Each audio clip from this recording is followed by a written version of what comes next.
Brand awareness, marketing, and integrity, along with purpose-driven processes and strategies. Let's talk. For those of you that don't know me, my name is Jackie Grant. If you're watching this on YouTube, then you know our station, and thank you for watching. One of the things that I would love for you to stop and think about when you are looking at growing your business, whether it's in the disability sector or not, and today I'm going to focus a lot on the disability sector, but these strategies go across the board. One is understanding the difference between brand awareness and marketing. Now, today I had a phone call from a lead generator company, and they were all about, oh, we can get you at least 25% more NDIS participants than you've got now. And I said, oh, so you're going to get me 25? And I went, what? And I went, yes, I don't have an NDIS business. I work with NDIS businesses as well as other businesses, but no, I'm not an NDIS provider. Yeah, well, you should be, because there's a lot of money to be made. And I said, clearly you don't know NDIS. Clearly you don't know how the funding's broken down. Clearly you don't know how community service works. Like, clearly you don't know what you're talking about from this sector. Maybe your lead generation works for other services, but it's not going to work for that sector and that business. And they said, well, what would you like? And I went, I'd like you to not call me again. Would that be okay? He goes, no, you need to make lots of money. And I'm like, well, yeah, actually, I do require an income. That point is true. But how I get it, I want to get it with integrity. I want to get it with honesty, and I want to have it because it's brand awareness. I don't want lead generations where suddenly my diary is filled with all these cold calls. I've actually done that when I've worked in other jobs, and my appointments were all cold calls, and I then had to sell the service to these people. And I hate doing that. I'd much rather somebody book in with me because they know about me and they've heard about me, so that brand awareness, versus that cold calls and lead generation. As a coach, it can work. I'm not saying I recommend it. I'm just saying that it can work. But for the NDIS sector, it doesn't really work, because if I was an NDIS participant, I would hate to think that somebody got my phone number from somewhere and they've given it to a business I don't even know, and they're then trying to convince me that I should go with this business when maybe I'm happy where I am. And that's not okay. And I have concerns about how they're going to do that. I mean, this particular company called me, and I'm not even an NDIS provider, but they wanted me to pay them $150 a month to get, at least 25 leads a month.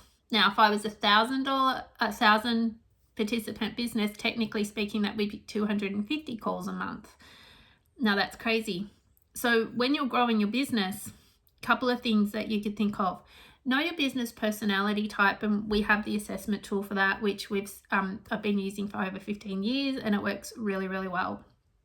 When you know your business personality type, your branding comes into play, and you get to have your communication style and your messaging, so you're actually attracting the right people to your business. A lot of people will just take on anybody into their business, and that doesn't work long term. People get unhappy because they're not getting the results that they want, all these kind of things. Now, in the NDIS, it's really important that as you're looking at growing your business, that your foundation is right. That goes for any business. But two, you're aware of the constant changes that are going on. Now, we've recently had, not long ago, that it's going to be mandatory registration for support coordinators, SIL providers, platform providers, and self-directed participants. And that was a big thing, right? That's what's coming in.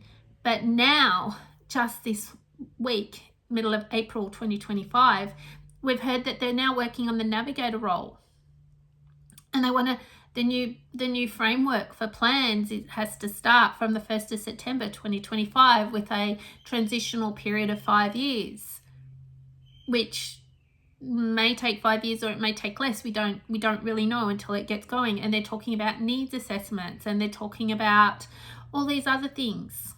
But the navigator role, The reason I focus on that is if you're a support coordinator business and you're wanting to start a support coordinator business and they're going, yeah, and now we're going to introduce the NDIS Navigator. It's like, what is the NDIS Navigator?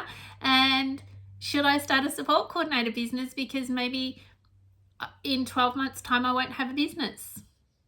Like, I don't know exactly what the NDIS Navigator role is. I just know what I've heard in the review.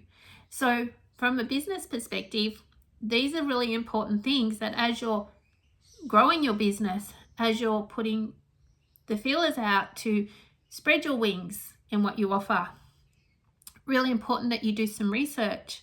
Really important that when a company like this lead generation company comes to you, that you already know what the answer is, that you actually ask them what they really know and ask them in-depth questions about the sector that you work in, especially the NDIS.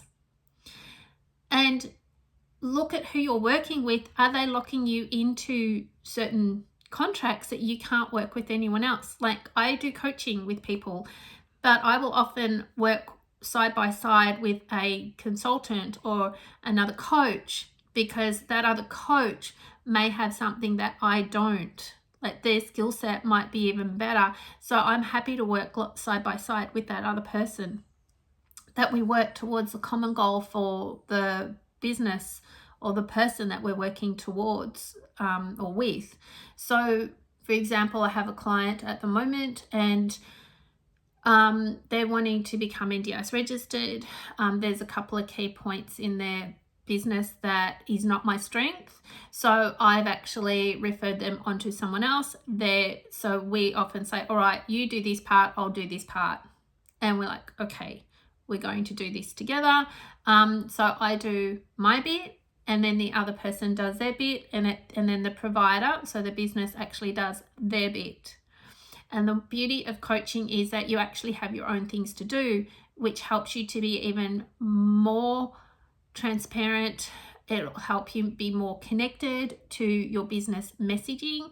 And this is where your business personality type gets to shine through. Because if your business is innovative and high energy, even in community services, you know, we see people that do four-wheel driving and things like that, but that's not really clear in your marketing. It's not really clear in your messaging because you're an innovative personality type for your business, but you actually are more talking about relationship building, or you're more talking about just, you know, the quieter things that are just more stabilizing and neutralizing. So we just do basic core stuff. Like, you might be getting those participants, but they're not a good match for your business that's more innovative and adventurous and things like that. So this is where understanding your business personality type and getting really clear and coming from a place of integrity. It's okay to say no to somebody, whether it's a coach, whether it's a consultant, whether it's a participant wanting your service. If it's not a good fit for your staff and your business, or it's not the right time, then it's okay to say no, because your business requires a solid foundation. And if your business foundation is not ready for the growth, then you're going to struggle. If you're really time poor at the moment and stressed because maybe you've got an audit coming up, or maybe you've just gone through a bit of a growth spurt and you're trying to catch up and you're behind on things and invoicing's not right or payroll's not right, there's stuff going on in your business, or maybe your own health is being impacted by all of this as well. If all of these things are going on, you're going to find that you're not growing your business to be sustainable. It's got to be sustainable for the long term. So if what's going on is impacting your health, it's causing stress in the company or the business, it's that filtering out to the participants or the people you provide service to, they will feel it. That then impacts your reputation, which then impacts your ability to have a sustainable business. So growth is good, sustainability is even better. Getting your time management skills in place so that you have strategies, and we have strategies and tools on time management. And we actually do the audio version because we know that you're a little bit time poor. So listen to it while you're doing something else. Those little strategies that can help. We encourage you to ask the right questions when you're going to work with somebody, whether it's a new client or whether it's a business coach or a consultant. And when you get these opportunities, and they may be tempting to take, about growing your business and getting those lead generations happening for you, think really carefully about it, because one, they just have to get you the leads. They don't have to necessarily be the right people. I'm just saying that you want to read the fine print. You want to read, like, okay, I got you the phone calls, but it was up to you to convert it. And you might not be comfortable doing a sales call over the phone. You might not be comfortable or speak easily about the benefits of being the provider, being the service provider. That might not be your area of strength. So just think twice, but also come from a place of integrity. It might be a slower growth. It might be a more organic growth, but you will notice then these people will stay with you for the longer period. And that's what you want. Fast growth can often disappear, but genuine, authentic growth is more leaning towards sustainability of your business for the long term. And it will help you with your health and your well-being as well, and the health and well-being of your team. These are just a few ideas that you could look at as part of your business growth. If you're struggling with time, if you're feeling like, oh my gosh, we've got to prepare for the audits and we haven't checked our policies and procedures for a long time and we haven't done this and we haven't done that, just stop and breathe. Taking a deep breath in and just letting it out and owning it.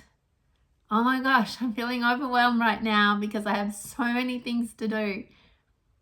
And then say, okay, so our audit is coming up on this date. That means we have this amount of time, and we have this amount of policies. Let's divide it up. We have somebody that can help us do that. Great. Let's engage that person and get them going with a few things that they can look at, that they can do for us to help us along the way. And then as you do that, start ticking things off on a list. There's nothing more empowering than ticking something off on a list. So I'm going to leave it there. Reach out if you'd like some support around your time management, your coaching, your business growth and sustainability.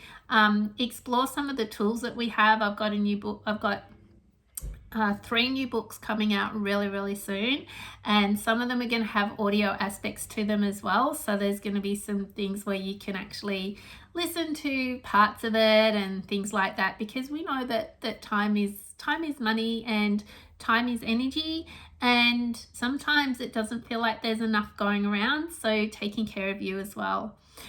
Thank you for listening. Thank you for watching. If you found this useful and wherever you've seen it, like, subscribe, follow. We'd love your support for that as well. And have an amazing day.